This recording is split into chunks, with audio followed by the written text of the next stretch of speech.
Want to know the secret to standing out in cybersecurity? It's not luck, it's definitely skills. And today I'm going to break down exactly what you need to get hired. So, as far as the skill stack goes for cybersecurity, it's fairly straightforward. And the certifications that I lay out in the roadmap are going to go over all the things you're going to need to at least get your grip in cybersecurity. It's fairly straightforward, right? And we'll even Google it so not bullshitting you. Let's see. Skills needed to get into cybersecurity. Alright, so boom. Computer systems, obviously, understand how OSs work. Windows, Mac, Linux. Linux is going to be the most important one. So if you don't know what Linux is, go and start learning what it is. Learn the basic commands. At least know how to navigate it.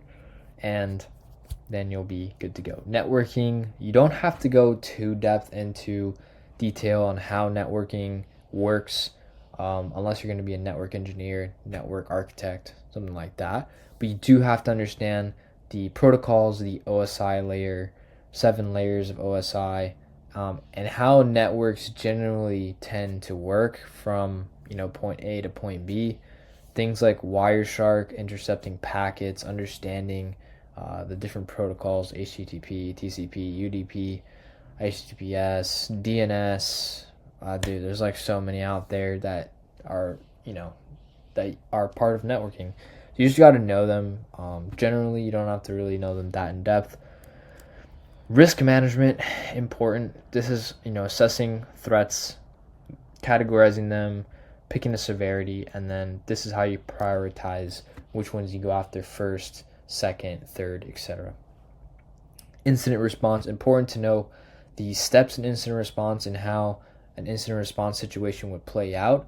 Definitely important to know that as a cybersecurity professional, because this is definitely going to happen to you, if at least once in your roles. Hopefully never, but at least once. Problem solving, that's kind of a general skill, so just understand that cybersecurity is a puzzle and you're pretty much looking for threats most of the time and preventing them from happening. And then we have some other stuff here that's kind of not really skill sets, but other things I would add here is a little bit of programming experience, so like Python or PowerShell or Bash. Honestly, I would say PowerShell and Python are going to be the most important ones that you would want to learn. The other ones are helpful, but not really necessary. If you need to go and pick those up, you could always use AI. You could always, go learn it. But once you know Python and PowerShell, you're good to go, right? Like you'll be able to do a lot of things. Yeah, other than that, I would also add on there identity and access management. So making sure you understand, principle of least privilege. So roles, groups, group policy, stuff like this. It's going to be super important and it will help you in the long run. Because not everyone in the company needs local admin rights on their computer. Please understand this. So these are the top 10 roles in cybersecurity. So as I mentioned in the last video, there's so many different roles you can pick. Here are 10 of the most common ones: security analyst, penetration tester, incident response specialist, cloud security, cybersecurity consultant, network security engineers, CISO, malware analyst, application engineer, and then there's training, mentorship. So, all the potential is pretty much endless in cybersecurity. What I do recommend is if you do want to make the big bucks, so 6 figures plus, you want to choose a specialization. So you want to go pick one of these roles and just get so good at it that your skill set's undeniable and companies will want to hire you, right? So if you're specializing in cloud security, for example, get so good at AWS, Azure, and GCP that you just know it in and out like the back of your hand. You know what to look for. You know what the common security misconfigurations are. You understand architecture design. You understand how to securely design cloud architecture to make sure that it's secure. This is something companies will pay a lot for. So just think of it in terms like that. But right now, just focus on getting to security analyst level, because that's going to get you making $80K per year.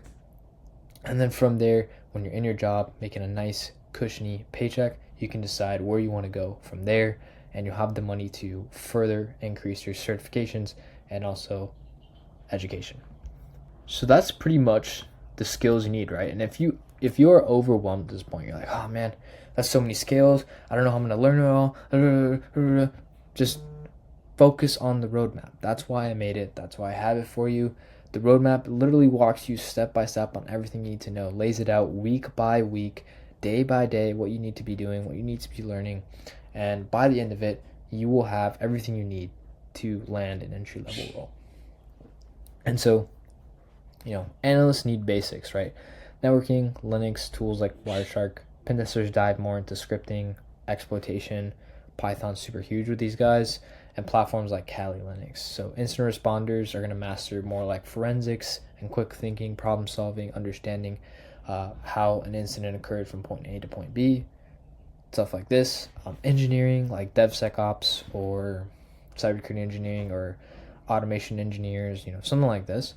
Cloud security is going to focus more on AWS, Azure, and coding and configuration in IAM.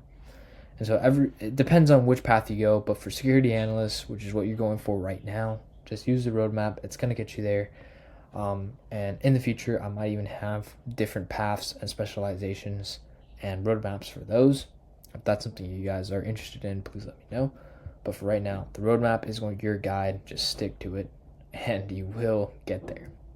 So now we've covered, why get into cybersecurity now, the skills you're going to need. And now we're going to talk about the first steps to actually getting your job once you've acquired the skills.